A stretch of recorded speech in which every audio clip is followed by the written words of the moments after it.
The Marquess of Ravencourt lifted his cup of morning coffee and spoke without turning from the frost-covered glass. "I would rather watch this entire estate fall to ruin than take that woman as my wife, Sutton. She believes she understands horses better than any man alive." The butler said nothing.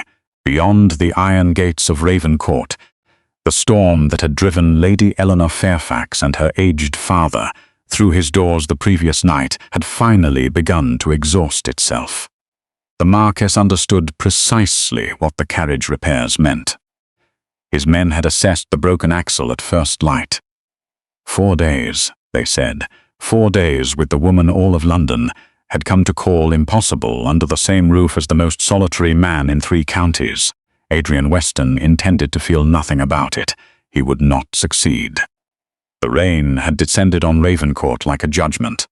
Adrian had been in his study with a pen in his hand and a half-finished letter to his land agent when the bell at the outer gates rang through the dark. He remembered that moment with great precision because he had lifted his pen from the paper and held it suspended in the air for a long breath before setting it down. Nobody rang at Ravencourt after nightfall.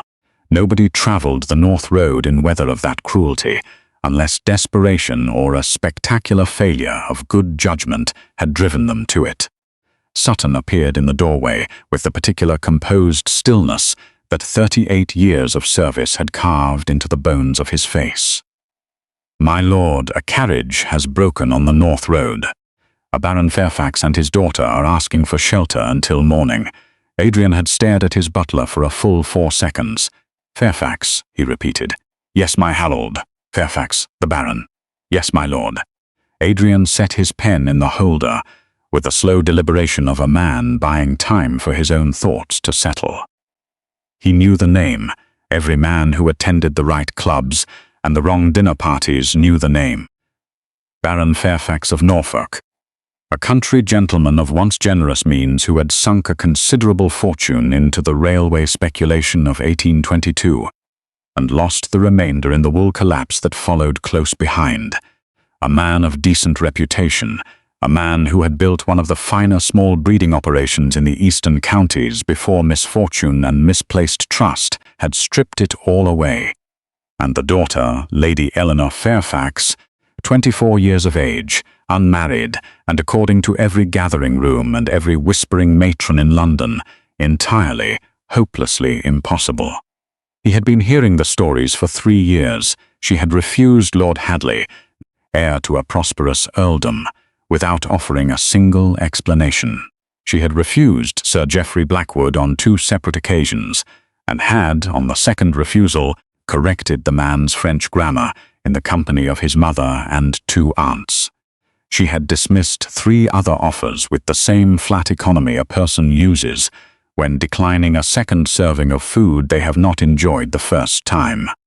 London had settled on a name for her: the cold spinster with opinions. The phrase travelled from drawing room to drawing room with the cheerful cruelty of people who prefer labelling what they cannot understand to attempting to understand it. Adrian Weston had no patience for such women. He had been married to one once. The marriage had ended 4 years ago in the particular silent way that certain catastrophes end, not with fire or public disgrace, but with the quiet mutual agreement of 2 people who had finally accepted they wanted entirely different things from the world. His former wife had been clever and graceful and cold. She had wanted the title of Marchioness and the income attached to it, and nothing else.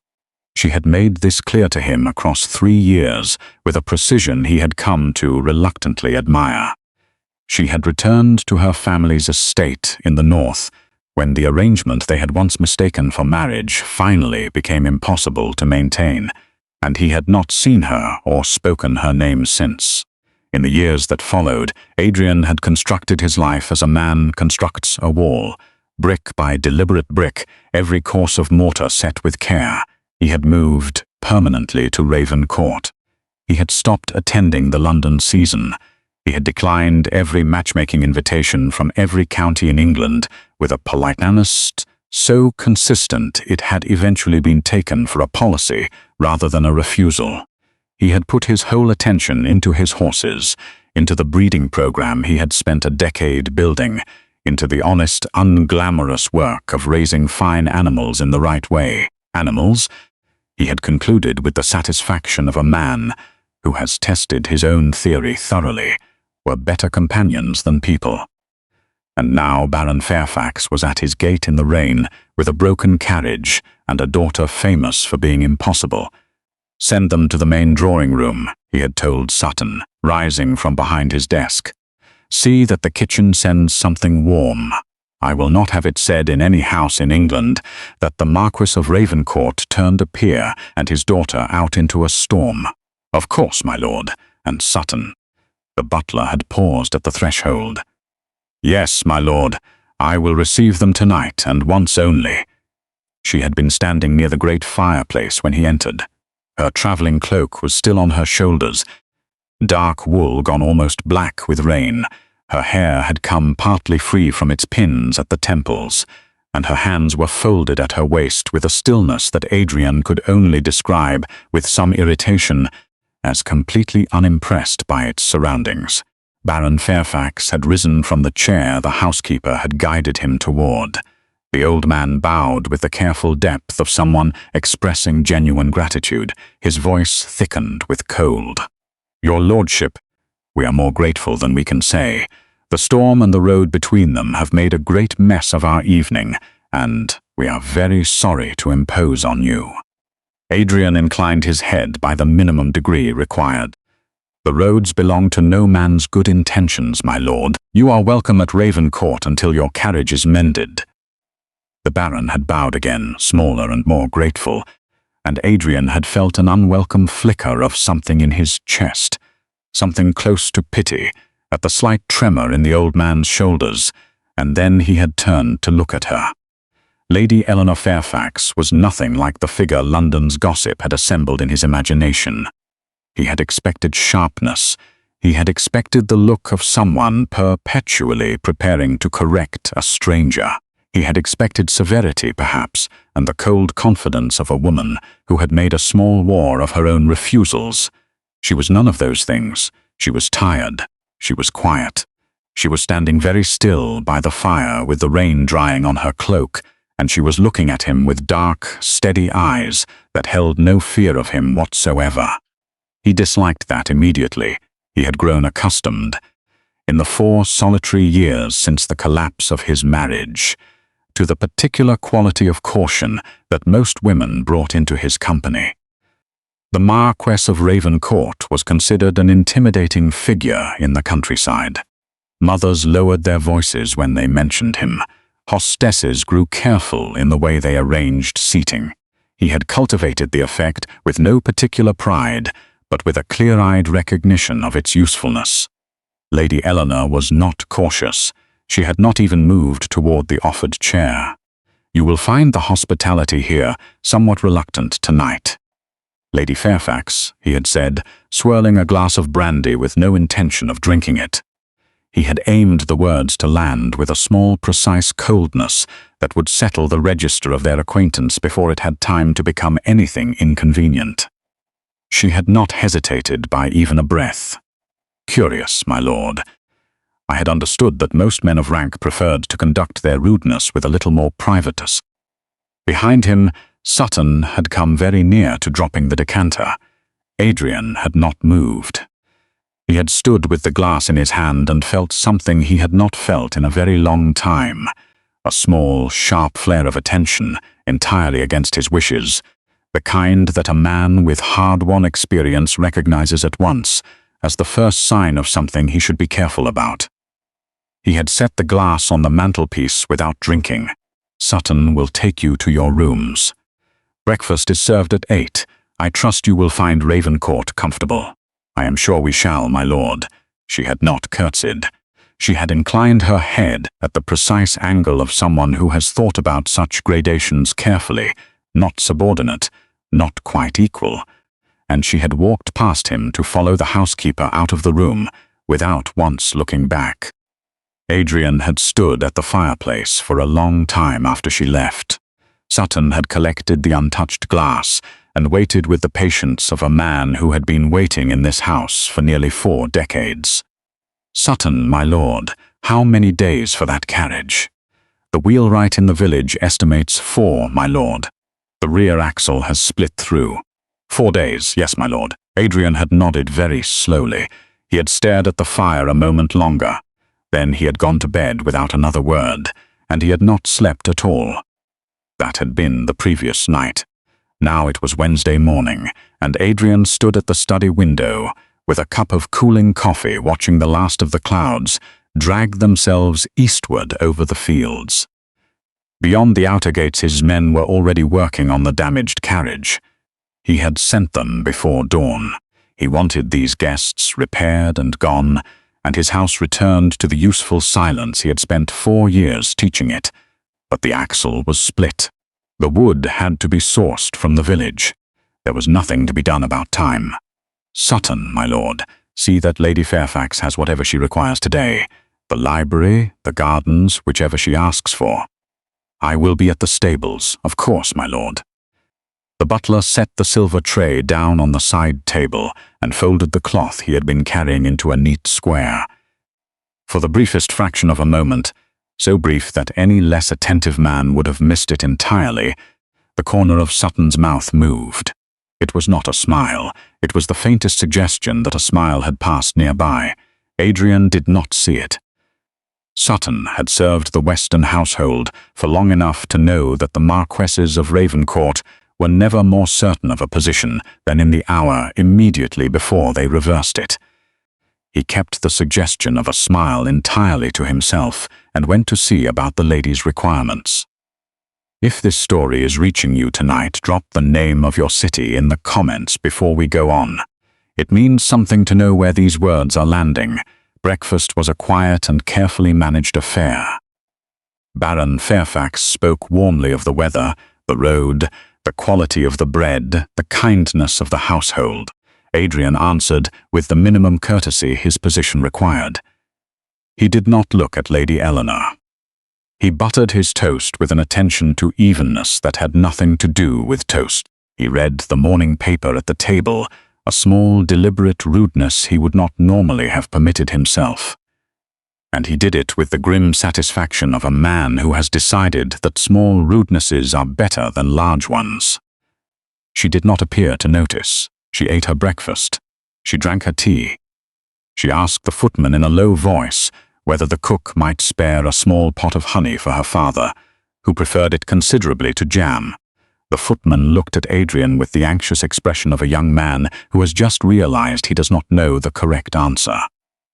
Adrian nodded once without lowering his paper. "Thank you, my lord," she said. He did not reply. When the Baron had excused himself to rest beside the library fire, Lady Eleanor remained at the table a moment longer. Adrian could feel her looking at him over the top of his newspaper. He did not lower it. After a careful silence, he heard her chair move back from the table, my lord. He lowered the paper far enough to meet her eyes. "Lady Fairfax, I noticed your stable hand passing me in the upper corridor this morning, with a poultice and a great deal of worry on his face. May I ask whether one of your horses is unwell?" He had not expected the question. His grip on the paper shifted slightly. "Athena," he said, "my finest broodmare, she is due to foal within the week, and the worry is not your concern, Lady Fairfax." She studied him with the level, unhurried attention of someone who has decided that evasiveness does not require a response. "Of course, my lord. Forgive me." She rose, inclined her head the same careful fraction, and left the dining room. Adrian set the newspaper down on the table and looked at the door for a long time after it had stopped moving. He spent the morning at the stables. Athena was restless, shifting on her feet, her flanks already darkened with the effort of waiting. Mr. Calloway, his head groom, was watchful but steady. "The foal is coming in its own time, my lord. Nothing to do but stand here and wait." Adrian waited. He told himself he was there for the mare. He told himself he was not thinking about the woman who had looked at him over the rim of her teacup that morning, as though she could see the exact shape of his mood, and had quietly decided she would not be troubled by it. He was not thinking about her at all. He returned to the house in the late afternoon under a sky that had gone the particular grey of another storm, gathering itself slowly in the west. He passed Lady Eleanor in the long corridor outside the library. She was carrying a book. She gave him a brief, polite glance, the kind that contains no judgment and no warmth and no cold, simply acknowledgement, and continued on her way. He did not stop, he did not speak. But 3 paces past her, against the clear instructions of his own better sense, he turned and looked back. She was already gone. That night the wind found the high windows of the east wing and ran along them steadily. Adrian sat in his study with a book open on his lap and had not read a single line of it since sitting down. A clock struck 11 somewhere below him in the hall. He was about to give up on the book entirely when he heard the sound. Boots on stone, running, uneven, coming up the servants' stairs too fast for good news. Adrian was on his feet before the door opened. Mr. Calloway stood in the frame, with his coat thrown over his shirt, and the particular expression of a man who does not panic easily and is very close to panicking. "My lord, Athena, it has started, and something is wrong." Adrian was already moving. "The veterinarian, the North Road is flooded again, my lord. The boy rode out, but it will be hours. Maybe longer." Adrian put on his coat. He was 2 steps from the door when Calloway spoke again, hesitantly. "My lord, there is something else." Adrian stopped. "What?" Calloway swallowed once. "Lady Fairfax is in the stable, my lord." She heard the boy running in the corridor. "She is already with the mare." The Marquess of Ravencourt stood entirely still for the span of 4 heartbeats. Then he said, very quietly, Mr. Calloway had been with horses for 41 years. He had trained horses that other men called untrainable. He had delivered foals in every variety of bad weather England could produce. He was not a man who disturbed easily. He looked disturbed. "She came to the stable of her own choosing, my lord. About half an hour passed. I told her it was no place for a guest.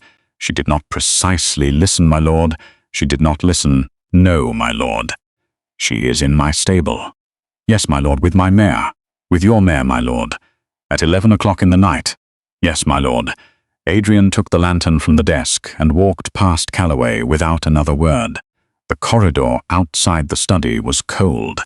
The fires on the lower floors had been banked for the night, and the wind was running along the window panes in a low, continuous rhythm. He went down the servants' stairs 2 at a time. Calloway followed close behind. "She did say something just before I came to find you, my lord." "I do not require to know what she said, Calloway."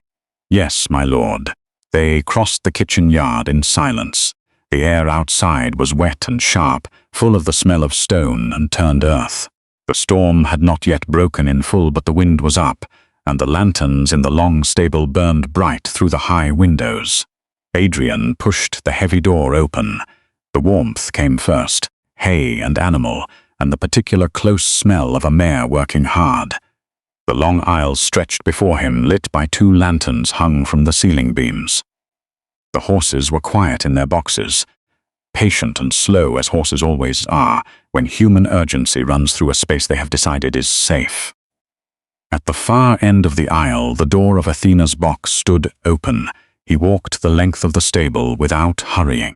He could hear his own boots on the stone. He could hear the mare's breathing, labored but not desperate, and he could hear, very low, a woman's voice, not coaxing in the empty way most people speak to animals, not performing calm, speaking the way one speaks to an old friend in a difficult hour. He stopped at the open door and looked inside. Lady Eleanor Fairfax was on her knees in the straw. She was not in the dress she had worn at breakfast.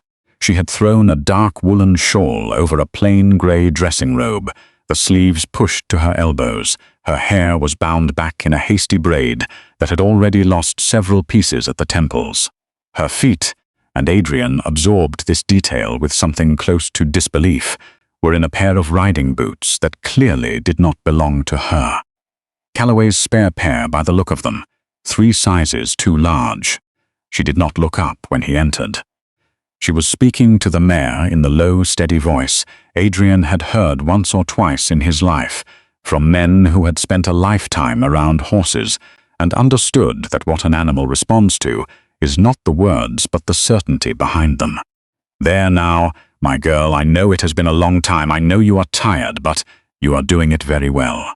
Athena lay on her side. Her great dark eye moved once toward the door, registered Adrian, and moved back to the woman at her head, Lady Fairfax. She did not look at him, my lord. Close the door behind you, please. The cold is worse for her right now than your presence is. He did not close the door. Lady Fairfax, you will get up from that floor. You will return to the house. This is not a place for a forgive me, my lord. Now she looked up. Her face was pale in the lantern light. There was straw caught in her braid. There was a small mark of stable dust along her jaw. Her dark eyes were entirely, infuriatingly calm. I will leave the moment your veterinarian arrives. Until then, your mare is in trouble, and I have done this before. If you prefer your own dignity to your foal, you are perfectly welcome to send me back to the house. But you will lose them both before the road is passable. The stable was very quiet. Behind Adrian, Calloway had stopped in the aisle and was studying the stone floor with intense concentration. Adrian stood in the doorway for one long, suspended moment. Then he stepped inside. He hung the lantern on the hook above the box. He removed his coat and laid it over the half door. He rolled his sleeves to the elbow. "Tell me what you need," he said. She did not look surprised. She did not look satisfied. She simply nodded once and turned back to the mare. "Clean cloths, as many as Mr. Calloway can spare. A small bowl of warm water, not hot. I cannot see what I am doing. Calloway." "At once, my lord." The groom moved into the dark of the aisle. Adrian crouched down on the other side of the mare's head. In the warm lantern light, Athena's distress was clearer, the trembling of her muscles, the roughness of her breathing, but her eye, when it found him, was not the eye of a frightened animal. It was the slow, dull eye of a creature that had decided to trust the people in the box with her. "How long has it been?" he asked. 2 hours from Mr. Calloway's reckoning. "The foal has turned wrong. I felt it. It needs to be moved." "You felt it?" "Yes, my lord." He looked at her across the long, dark body of the mare. "Where?" he said carefully. "Did you learn this?" Charlotte did not look up. Her hand moved steadily along the mare's neck. "I was born in a stable, Mr. Calloway." Then, catching herself, she gave the smallest and driest expression he had ever seen cross a face. "Forgive me, my lord. I was born in a stable, or near enough. My father kept a small breeding operation in Norfolk before circumstances removed it from him. I learned this when I was 11. The man who taught me said that any daughter of a horseman who could not see a mare through a difficult foaling had no right to the name." "Your father taught you this?" "My father taught me everything, my lord." Adrian did not answer. Calloway returned with cloths and warm water and set them at Eleanor's side without a word. He glanced once at Adrian. Adrian did not glance back. For the next hour, Adrian did something he had never done in 32 years as a peer of England. He followed instructions. He held the mare's head when Eleanor told him to. He passed cloths when she asked. He spoke quietly into Athena's ear when the breathing grew rough, words that came from somewhere he did not have a name for, and they helped. Eleanor did the rest. She worked with her sleeves rolled and her hands steady. She spoke only to the mare, and when she spoke it was with the clean brevity of someone who has a job to do and does not need approval for doing it. There came a point, Adrian could not have said the precise moment, at which he stopped watching her as a troublesome guest in his house and began watching her as a person doing a thing that very few people in England knew how to do. She was not performing. She was not afraid. She was simply and quietly very good. The strangest part, the part that would sit with him hours later, when he lay staring at the ceiling of his own bedroom, was that she had not looked at him once during the worst of it. Not for permission, not for reassurance, not for help. She had worked as if he were a stable hand standing beside her, and she had spoken to him with the same steady level tone she used with the mare. He had never in his life been so thoroughly treated as simply present rather than important. It was nearly 2 in the morning when the foal came. A small, dark creature, all long legs and bewildered eyes, slid into the straw with one last great effort from the mare and was alive. Eleanor sat back on her heels. Her hands shook once, quickly, and were still. "There," she said softly. "Not to Adrian, not to Calloway, to the mare. There, my girl, there. You did it beautifully." Athena's dark eye blinked very slowly. The foal lifted its head. Calloway, who had been standing in the aisle with his hat in both hands for 40 minutes, made a small sound in his throat that in a less restrained man might have been a sob, and turned away. Adrian did not move. He was looking at Eleanor. She had straw dust along the line of her jaw. Her braid had come almost entirely undone. There was a long dark mark across the sleeve of her grey robe. She was paler than she had been an hour ago, and the shadows under her eyes had gone the colour of dark water. She had never looked, he thought, less like the impossible spinster London had assembled for him out of stories and dinner-party gossip. She had never looked, he thought, with a cold and involuntary pull somewhere below his ribs, more like someone he would have wanted to know. He looked away. "Calloway, my lord, stay with the mare. Send a boy to the house for fresh water and linen." Lady Fairfax needs nothing, my lord." She was getting to her feet. She did it without his help. She brushed straw from her robe with both hands and did not look at him. "The foal will be standing within the hour. The mare will rest. She will need watching until morning, but the danger is past. Mr. Calloway can manage.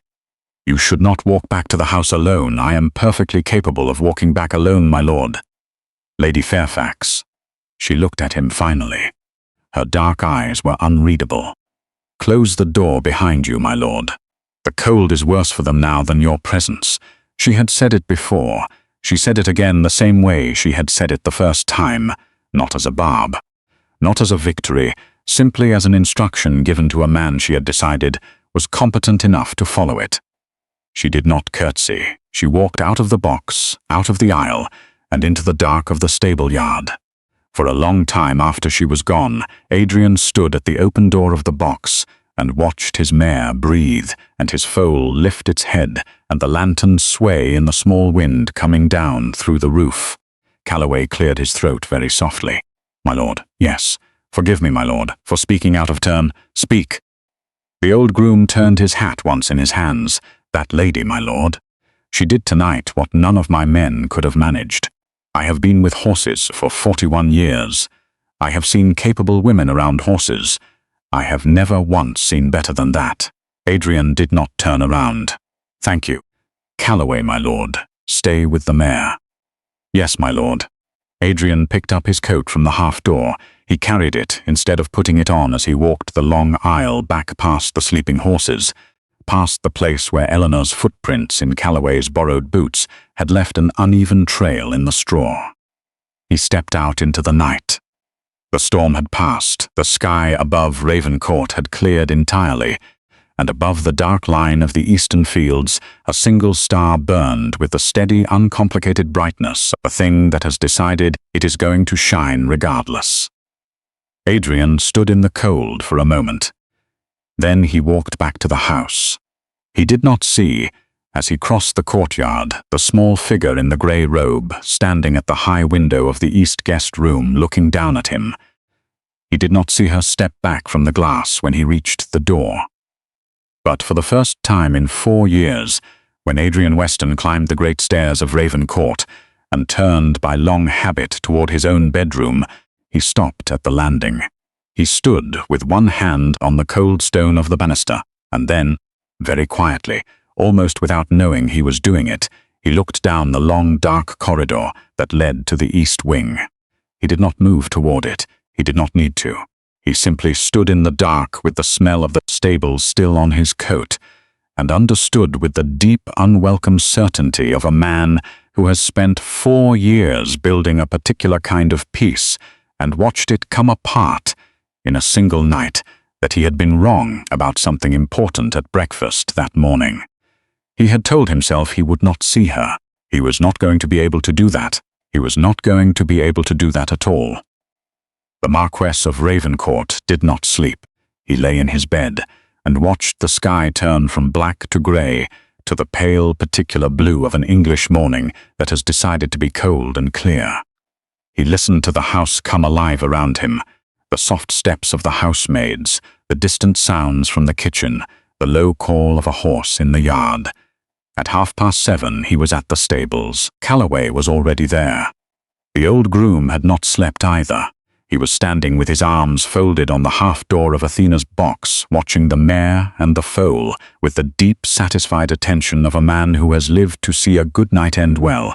"My lord, how is she?" "Tired but eating. The little one is on his feet." Adrian looked over the door. Athena stood with her head low over a pile of fresh hay, eating slowly. Beside her on legs, still new to their own length, the colt was nosing at her flank with the bright, curious energy of a creature who has not yet discovered that the world is complicated. It was the kind of scene that on any ordinary morning would have given Adrian Weston the most complete satisfaction his life was capable of producing. This morning he barely took it in.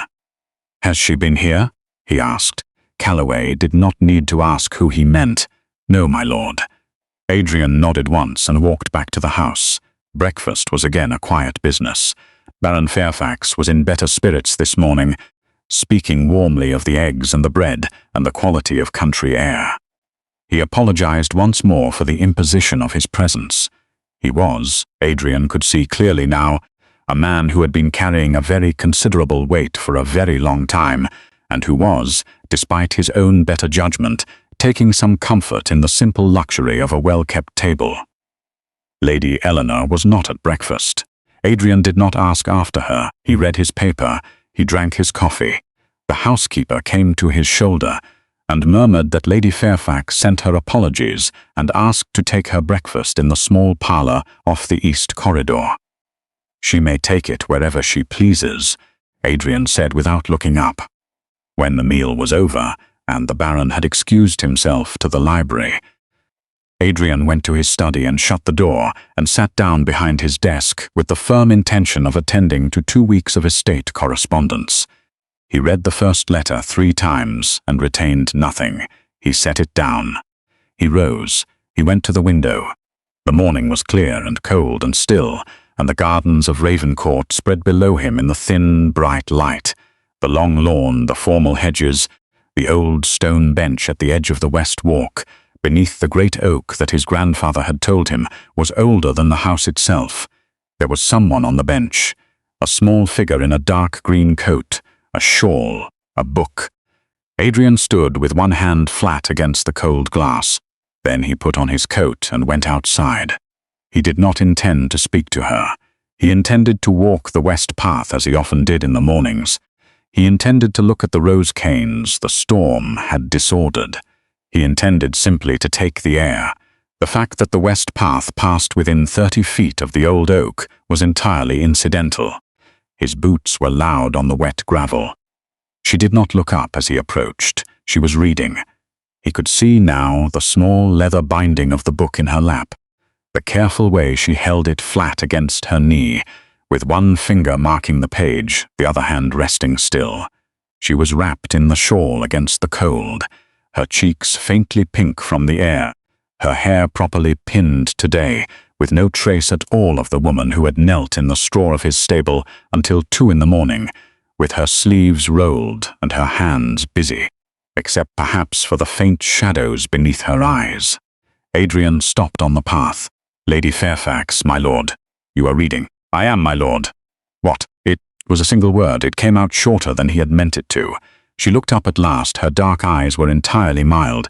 Marcus Aurelius. "My lord, the Meditations, Book 4, in translation." "In the original Latin, my lord." "The original Latin?" "Yes, my lord." She held the book up for a moment so he could see the page. The narrow columns of Latin were unmistakable. "Most ladies of my acquaintance," he said, "prefer their philosophy in English. Most ladies of your acquaintance, my lord, were not raised by a father who could not afford an English edition, but happened to own a Latin one." She said it without sharpness, the same way she had said she was born in a stable, as a simple fact offered without apology or drama, Adrian felt again, for the second time in less than a day, the precise sensation of being slightly off balance. He stepped off the gravel onto the grass. "What does Aurelius say this morning, Lady Fairfax?" He had meant the question to be sardonic. He had meant it to give her room to stumble, to offer vague impressions of books she had only half read, to smile and change the subject. She did not stumble. She looked down at the page. "He says that the only thing a man truly governs is his own thinking, that the cruelty of others, the misfortune of circumstance, the failure of the body, none of these can reach the part of him that chooses how to respond. He says a man who masters this is the only kind of man who is truly free, and a man who does not master it is a slave, whatever his title or wealth." She lifted her eyes to his. "He says it considerably better than I have just done, my lord, but that is the general argument." Adrian was quiet. The argument had landed in the center of his chest with the accuracy of something that has been traveling a long time and knows exactly where it is going. "And do you believe him?" he said, "that a man can govern his own thinking?" She considered the question with the same unhurried seriousness. She gave everything. She turned the small book over in her lap and looked away from him toward the far hedge, where a robin was working its way along the top of the box. "I believe," she said slowly, "that very few men attempt it. I believe that those who do not attempt it mistake their own failure of effort for proof of impossibility. I believe that Marcus Aurelius wrote those words in a campaign tent during a war, and that a man with the weight of an empire on his shoulders who still believed the thing was worth attempting has given us at least an argument worth answering." Adrian looked at her. "You speak of him as though you had known him personally," he said. She gave the smallest, driest smile he had ever seen. "Books are the only acquaintances, my lord, who never become a disappointment by changing into someone else over time." For a long moment he did not speak. He had come out here. He understood now with a cool, distant clarity, fully intending to find her pretending. He had wanted to find her reading a difficult book without understanding it, displaying intelligence as a costume. He had wanted, very precisely, to prove that the woman in his stable the night before was not as remarkable as Calloway had said. He had wanted his certainty back. Instead, she had read him Marcus Aurelius from memory in Latin on the subject of a man who could not govern his own mind. He looked away. He looked at the robin in the hedge. "My grandfather kept a Latin copy of the Meditations," he said after a moment. "He believed it the finest book in the house." "Did you read it, my lord?" "I did. What did you think?" His voice was lower than he intended when he answered. "I thought it was the work of a man who was profoundly lonely." Charlotte was quiet for a moment. Then she said, very softly, "Yes, I thought so too, my lord." The robin left the hedge in a short rush of wings. Adrian did not look at her. "Good morning, Lady Fairfax. Good morning, my lord." He walked away from the bench beneath the oak. He did not look back. He walked the long west path past the rose walk, past the small pond his mother had put in, past the iron gate at the lower pasture, and he walked the lower pasture at the slow, deliberate pace of a man trying very hard to walk away from a thought. He did not walk away from it.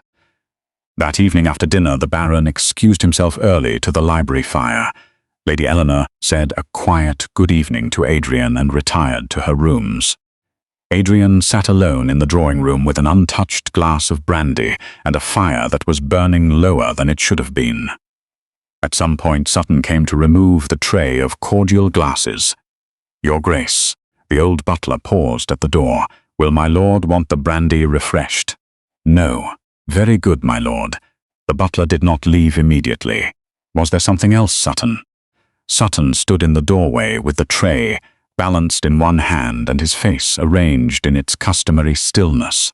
"Lord Fairfax has asked to speak with me in the library at 10 o'clock, my lord, on the matter of their board. He wishes to pay me for shelter from a storm." "Yes, my lord." Adrian set his glass down very slowly on the table beside his chair. "He will offer you what he cannot afford, Sutton." "I believe so, my lord." "And what does my lord wish me to say?" "Say nothing tonight. Hear him, be courteous, Promise nothing and come to me afterward.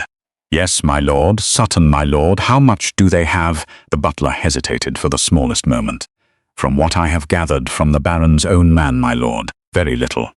The estate carries a mortgage. The interest is behind. I believe his lordship has perhaps a year of solvency remaining, less if the spring harvest is poor. Yes, my lord, and Lady Eleanor, my lord, if her father, when her father, what becomes of her? Sutton kept his face entirely still. She has no fortune of her own, my lord, no other family. She has, I understand, refused 4 offers of marriage in the last 4 years. 4, yes, my lord, do you know why? I do not know, my lord, but you have a thought. I have a thought, my lord. Then tell me. The butler was quiet for a moment. I would guess, my lord, that she refused them because she would not leave her father. He has no one else. Adrian sat very still in his chair. The fire shifted and popped. Far above, in the east guest wing, a faint light burned in a high window, and its reflection swam in the dark glass of the drawing-room window opposite. Sutton, my lord. Go to your meeting. Tell him nothing of what I have asked you. Tell him I have not yet decided the matter of their board. Yes, my lord, and listen carefully. Always, my lord. Sutton left. The door closed. Adrian sat alone and watched the fire and the faint reflected light from the high east window and did not move for a long time. Sutton returned at 10:30. The butler closed the door behind him with the quiet, practiced ease of a man who has been closing doors in this house for 38 years. Tell me, Adrian said. His lordship was very gracious, my lord. He apologized at length for the imposition and said he had not rested easily since their arrival. He offered the sum of £45 for board, stabling, and the use of the wheelwright. £45. Yes, my lord. He cannot have £45. No, my lord, I believe he intends to sell his grey mare Pearl. She is the last horse he owns. Adrian closed his eyes for a moment. The grey mare. He had noticed her in the stable yard on the night of their arrival. An old animal, steady and plain, the kind of horse a man keeps for 20 years because she is reliable, and because somewhere along the way she has become more than a horse. Not an animal worth £45 on her best day. Not an animal that should be sold to settle a debt incurred because the weather and an English road had conspired against a decent old man. What did you tell him? I told him you had not yet settled the matter and that I would convey his offer with thanks. I neither accepted nor refused. I told him you would speak with him in the morning. Good, my lord. Adrian looked up. Sutton hesitated. It was an almost imperceptible hesitation, the kind only recognizable in a man whose face almost never moves. His lordship wept, my lord, quietly. He turned his face to the fire and did not wish me to see it. I have not witnessed a peer of this realm weep in this house since your grandfather's hardest winter. Adrian did not answer immediately. When he did, his voice was very low. Thank you, Sutton, my lord. That will be all. Yes. The butler turned to leave. At the door he stopped once more. My lord, yes, forgive the liberty. Say it. Lord Fairfax is a good man who has been undone by his own generosity. He gave credit to men who did not give it back. He stood guarantor for friends who did not stand for him. He is not a fool. He is not a man of careless habits. He is simply a man who trusted too widely and has now run out of time. And his daughter, Adrian said quietly. His daughter, my lord, has known every detail of it for considerably longer than her father suspects. Sutton bowed once and left. Adrian sat alone with the fire and the small reflected glow from the east window and did not move for a long time. It was nearly midnight when he rose. He did not know afterward exactly why he walked the corridor of the library wing at that hour. He had not decided to. He had simply risen from the chair and walked. The library doors were closed.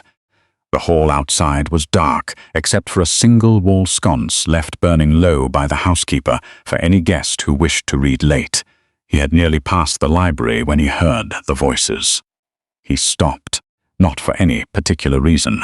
He stopped because the Baron's voice was carrying the quiet, trembling note of a man speaking through tears.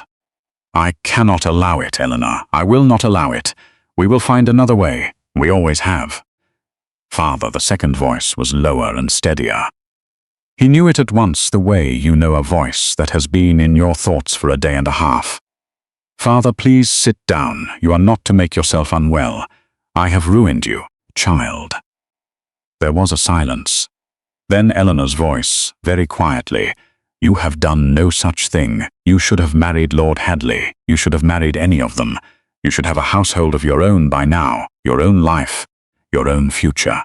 Instead, here you are in a stranger's library at midnight, comforting an old fool who has nothing left to offer you, Father. I gave Sutton the grey mare tonight, Eleanor. I know you did. A long pause. You knew. I heard you speaking to Mr. Calloway this morning, Father. You cannot give him Pearl. She has been with you for 18 years. It is £45 owed to a marquess. It is £45 we do not have. It is Pearl. Then what would you have me do, child? The Baron's voice broke slightly. I cannot pay in coin. I will not have it said in any room in England that Lord Fairfax accepted a man's hospitality and walked away with the debt unpaid. I have my name. It is the only thing I have left that is worth anything. There was a long silence in the library. When Eleanor spoke again, her voice had changed. It was the low, steady voice he had heard in the stable 2 nights ago. Then let me speak with him, Father, Eleanor. Let me speak with him. I will ask for time. I will ask him to take Pearl at a fair price and credit us the remainder. He is not an unreasonable man. He is the Marquess of Ravencourt. Everyone in the county says he is the most unreasonable man in England. Yes, Father. So I have heard. He despises us, Eleanor. He has not looked at us directly since we arrived. He reads his paper at the table and answers in single words, and treats our presence as a weather event to be endured. I know what he is, Father, then, and I will speak with him regardless. A silence. When the Baron spoke again, his voice was thick. You should not have to bear any of this. You should be in your own home, Eleanor, with your own husband, with your own children.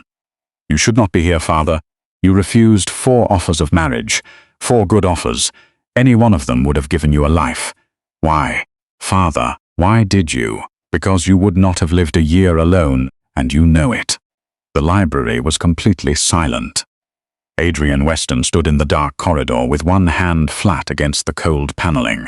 He could hear the small, quiet sound of an old man weeping and the low, steady voice of his daughter speaking the truth of her own life into the dark of a room she believed held no one but the 2 of them.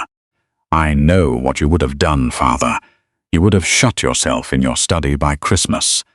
You would have stopped eating properly. You would have stopped speaking to anyone and convinced yourself that solitude was a choice you had made freely. You would have declined every invitation and put out every lamp and sat in that house in Norfolk, growing smaller until there was nothing left of you. She paused. I did not refuse 4 men because I am proud, Father. I refused them because I am yours, because there has never been any other reason worth putting above that one. There is no other reason now. The Baron was crying openly, the small broken sound of a man who has reached the bottom of his strength. I do not deserve you, child. You sat beside my bed when I was 6 years old and read me the Iliad in Greek. Because the English translation did not satisfy you, you taught me to ride, you taught me Latin. You taught me to walk into a stable at midnight when one of God's creatures needed help and stay until the work was done. You deserve everything I have, Father, because you made everything I have. A long, trembling pause. Sit down now. I will speak with the Marquess in the morning. We will find a way through this. We have always found a way through. After a moment he heard the sound of a chair, the rustle of a shawl arranged around old shoulders, and the low murmur of a daughter's voice, too quiet now to catch the words, speaking the small ordinary comforts that daughters speak to their aging fathers when they believe themselves to be alone. Adrian stepped back from the wall. He moved down the corridor with the same silence he had moved through it since he was a boy. He did not breathe properly until he reached the foot of the great staircase.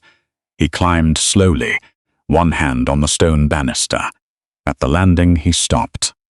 Wherever you are listening from tonight, Drop a comment before we continue. Tell me the name of your city. It means something to picture where this story is traveling. He did not go to bed. He sat in the chair by the unlit fire in his bedroom with his coat on and watched the grey edge of dawn come up over the eastern fields. He thought of his former wife, who had been accomplished and cold, and who had told him once without raising her voice that she had never been able to love him because he was a man whose primary loyalty would always be to an animal. He had agreed with her at the time and felt very little. He thought of his grandfather, who had told him when he was 12 years old that a man's measure was not what he could collect but what he refused to take from those who could not afford to give it. He thought of the grey mare Pearl in his stable yard, 18 years old, steady and plain, belonging to a man who had wept in his library tonight rather than walk out of this house with a debt unpaid. He thought of Eleanor Fairfax, who had been raised on Greek and Latin and horses, who had refused 4 offers of marriage and told no one the reason until tonight, and who had told her father in a voice so steady he would hear it for the rest of his life that she had not refused them because she was proud. I refused them because I am yours. He thought of her in the straw at 2 a.m, with her sleeves rolled and her hands certain, saving a foal he had not known he was about to lose. He thought of her under the oak tree agreeing with him in a single quiet sentence when he had said the meditations was the work of a lonely man. The fire was cold, the room was cold. Adrian Weston sat in his chair and understood, slowly, with the dim, clarifying certainty of a man watching the structure of his own life shift beneath him, that he had spent 4 years building a fortress against a kind of woman he had invented from his own fear, and that the woman who had actually arrived through his gates 3 nights ago in a wet traveling cloak and borrowed boots was not that woman in any way. She would come to speak with him in the morning. She would ask for time. She would offer Pearl. She would attempt calmly and without bitterness to settle a debt that should never have been hers to carry. Adrian Weston sat in the cold of his own bedroom and decided that she would not have to. He rose. He went to the small writing desk by the window. He opened the top drawer and took from it a small object that had belonged to his mother, something he had not touched in 11 years and had not expected to touch again, and he held it for a long moment in his palm. He closed his hand around it. He put on his coat. The first pale light was just beginning at the eastern edge of the fields when the Marquess of Ravencourt walked out of his own front door and turned without hurrying toward the stables. The stable doors were already open when he arrived. He walked the stone aisle past the drowsing horses. At the far end, Athena's box stood open. She was there. She was in the green coat she had worn beneath the oak tree. Her shawl was folded on the half-door. Her sleeves were not rolled. Her hair was properly pinned. There was nothing in her appearance to suggest a woman who had spent the small hours of the night in a library holding her father while he wept. She was brushing the mare, long, slow strokes along Athena's shoulder. The mare stood with her head low and her dark eye half closed, the way horses stand when they have decided that the hand on them is one they trust. The colt was nosing at fresh hay in the corner, steadier on his legs now, already sure of himself. "You are up early, Lady Fairfax." "I am, my lord. You did not sleep well." "I slept some." She did not turn. She drew the brush down the mare's flank in another long, even stroke. "She remembers you," Adrian said. "Horses remember everything, my lord. It is one of their kindnesses." He stepped into the box. He stood at the door with the foal between them and looked at her in the grey light. "Lady Fairfax, my lord, I owe you an apology."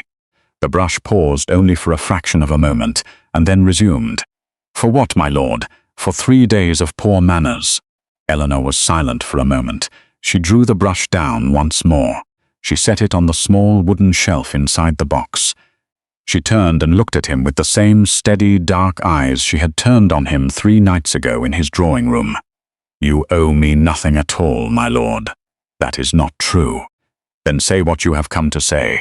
"I have business with you this morning, and I would rather have it done than stand here discussing the accounting of your behavior." He almost smiled. He did not, but the smallest impossible pull at the corner of his mouth was there and was gone, and she saw it. He knew she saw it. Her eyes moved once and steadied. "Your business, First Lady Fairfax." "No, my lord, yours. Mine will take longer. Then mine will be brief. My father wishes to settle our debt. He has offered Sutton £45. He cannot pay it. He intends to give you our grey mare Pearl, who has been with him for 18 years, and is at this point considerably more than a horse. I am asking you to refuse her. Refuse the mare. Take a note of credit instead. We will pay the £45 within the year. If we cannot, you may have whatever you choose from our stable, but not Pearl. Not while my father lives." She had said it without raising her voice. She had said it the way she said everything, clearly and directly, and as if she had thought it through in the dark before dawn. "Lady Fairfax, my lord, your father owes me nothing. He believes he does, my lord. He owes me nothing. Not £45, not a single penny. He was a guest in my house in foul weather with a carriage broken on a road that belongs to no man's choice. The matter is closed. He will not accept that, my lord. I know. He will not be able to bear the obligation. I know that also then." "Lady Fairfax," she stopped. Adrian drew one slow breath. He felt the small weight of his mother's ring in his right hand, held against his side where his coat hid it. He felt the dawn coming up in the high windows of the stable, grey and silver, and slowly turning gold at the edges of the straw. He felt the colt's dark, curious eye and the steady breath of the mare and the unafraid, completely calm presence of the woman standing across the box from him. He had rehearsed nothing. He had decided in the small hours that rehearsing would be a kind of dishonesty she would see through at once and would be right to think poorly of. "There is another way to settle the matter," he said. She waited. "Marry me." Lady Fairfax, the stable was perfectly still. The colt nosed at the hay. Athena shifted her weight. Somewhere far down the aisle, the stable hand's broom paused and started up again. Eleanor did not move. "My lord, hear me." "I have not finished." She closed her mouth. Adrian took a step forward, not toward her, toward the foal. He looked down at the small dark creature in the straw, the one she had brought into the world 3 nights ago, without asking who he was or what he owed her, and he spoke without looking at her. "I will settle your father's debts, all of them. The mortgage, the interest in arrears, his accounts with his merchants, every last sum. I will keep Pearl in his stable for the rest of her life and see she is cared for in comfort. I will keep his old servants in their positions and on their wages for the rest of theirs. I will settle a sum on your father in his own name so that he never again has to ask another man for credit as long as he draws breath. He will remain in his own home with every comfort it can give him for, as long as he calls it his." He paused. "And I will not require you to leave him. You will live where you choose. If you choose to remain at his side until he no longer needs you, you will do so freely. If you choose to come to Ravencourt, the door is open. The arrangement is yours to determine. I will not determine it for you." He stopped. He looked across the foal to where she stood. Her face had gone very pale. She was looking down at the small dark creature in the straw between them. One hand rested flat against Athena's warm shoulder. She did not speak for a long time. When she did, her voice was very quiet. Adrian was still. She lifted her eyes. "Why, my lord, you despised me 3 days ago. You told your butler, I do not know how I know, but I do know, that you would rather lose everything than take me as your wife. I heard it in the way you held your newspaper at breakfast. I heard it in every silence between us. 3 days ago you would have given a great deal to be rid of me. Now you are offering to take on my father's entire future." Why, he did not look away from her. "Because 3 nights ago," he said, "you walked into my stable in a pair of borrowed boots and saved a foal I would have lost. And yesterday morning you sat under an oak tree in the cold and read to me about a man who could not govern his own mind. And last night you sat in my library and told your father in a voice so steady that I will carry it for the rest of my life, that you did not refuse 4 men because you were proud. You refused them because you were his. She had gone, if possible, even paler. I heard, Lady Fairfax. I did not intend to. I was passing the door and I stopped and I stayed. I am not proud of it. I will not lie to you about it now. She closed her eyes for a moment. My lord, I have spent 4 years, he said, telling myself that building this fortress was wisdom. I told myself I had learned from a poor marriage that I was not suited to love. I told myself horses were better company than people. I told myself a great many things that I now understand were not wisdom at all. They were cowardice. He paused. They were the precise cowardice of a man who had been hurt once and decided the certainty of being alone was preferable to the risk of being hurt again. You are nothing like my former wife. You are nothing like the woman London assembled for me out of gossip and cruelty. You have not flattered me once. You have not sought my company. You have not smiled at me without cause. You came into this house in a storm, and you have conducted yourself in every hour since, exactly as you would have conducted yourself in your own home. His voice dropped. I would have spent the remainder of my life congratulating myself on my good sense in despising you, if your father's mare had not been quite so old, and if your carriage had not broken on quite so foul a road, and if you had not, in your own infuriating quiet way, refused to leave my stable when I asked you to. He stopped. The stable was very quiet. Eleanor's hand had not moved from the mare's shoulder. Her dark eyes were enormous in the grey-gold light. Marry me, Lady Fairfax. Not for the debts, not for Pearl, not for your father. Marry me because I am asking you. Marry me because against every plan I have ever made for myself, I am no longer able to picture the next morning of my life without expecting to find you in it.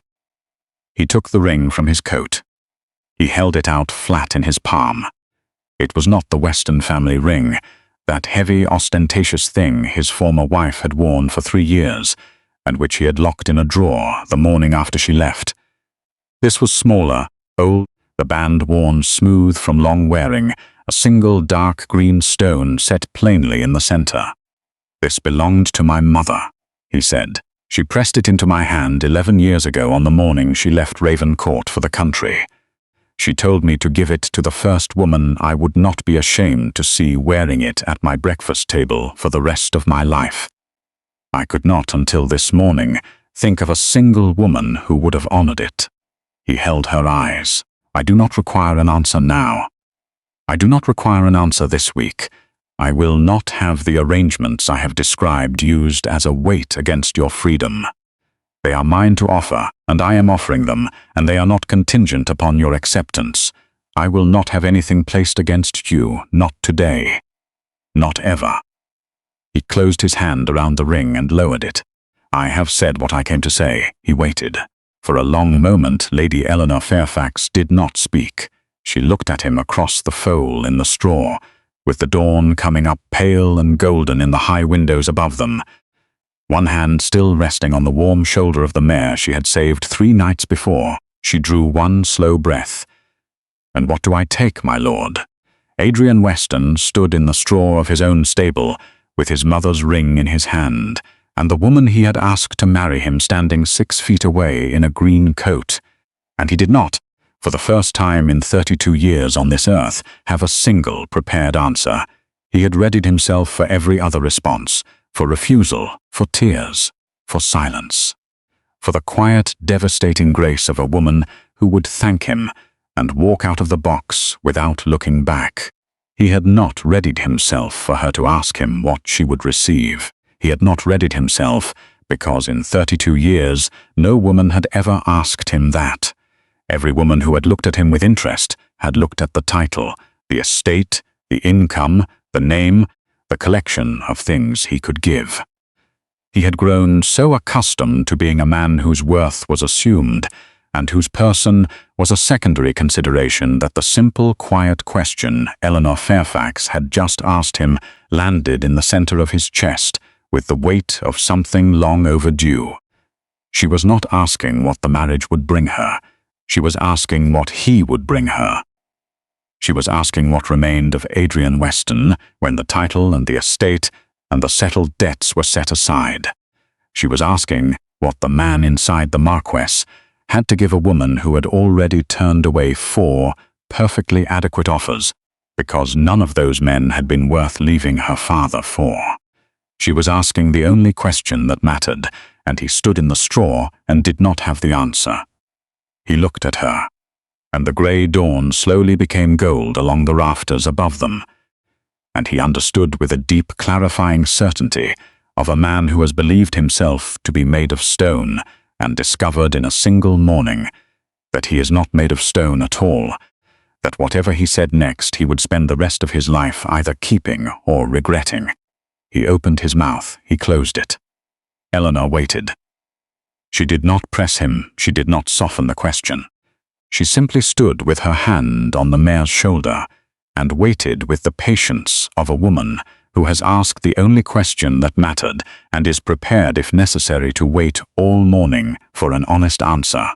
The colt in the straw between them lifted his small dark head. He looked at the Marquess. He looked at the woman. He blinked once, very slowly, and Adrian drew a breath at last and stepped forward through the straw and began to speak. "You take," the Marquess of Ravencourt said quietly, "a man who has been wrong about nearly everything for 4 years." Eleanor did not move. The light was rising in the high windows above them. The first true gold of morning had broken at the eastern edge of the rafters, and the cold air of the stable had turned a slow, dusty silver. The colt nosed at the straw. Athena breathed. "You take," he said, a man who folded his pride into his failed marriage and his joy into his stables, and convinced himself very thoroughly that he preferred it that way. A man who has not laughed properly in 4 years and has not slept properly in 3 nights, and who would have told you yesterday morning that he had no use for poetry, and no patience for philosophy, and no interest in the company of any woman alive.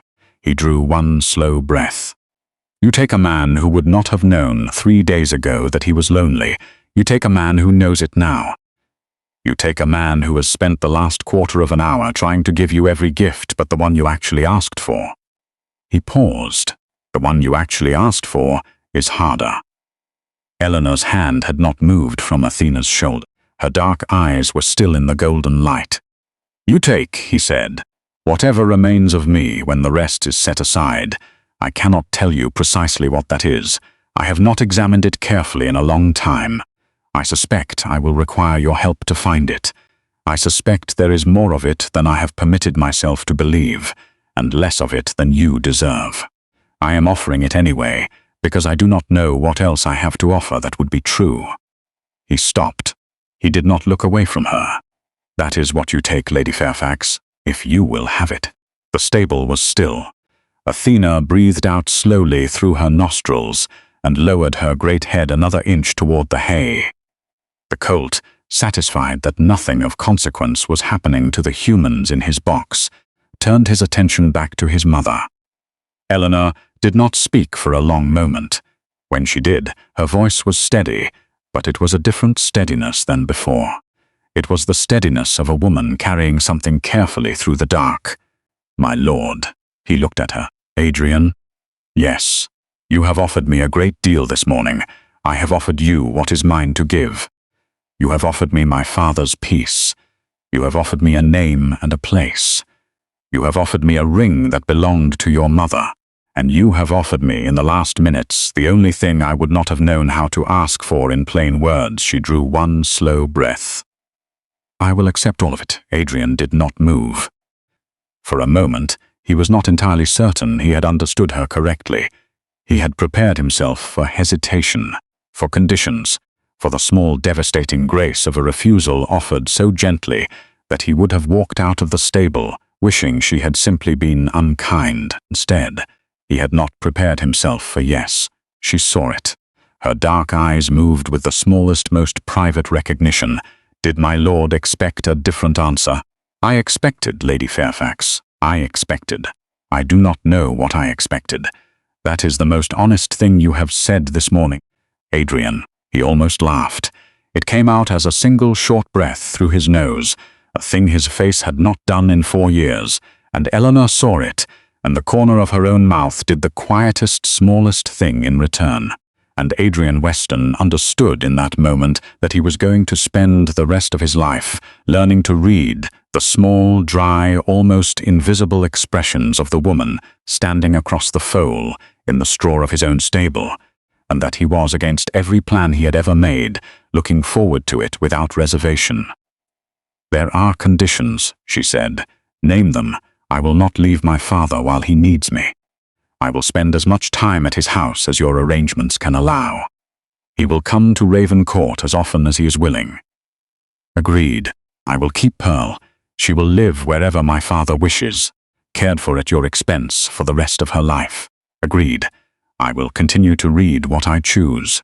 I will continue to ride. I will not be reshaped into a fashionable wife. Lady Fairfax, the day I attempt to reshape you into a fashionable wife is the day you have my full permission to remove that ring and throw it at my head." She smiled then, a real smile, small and brief, and so quietly transforming that Adrian forgot to breathe for the span of 1 full second. "And one more condition, Adrian." "Name it."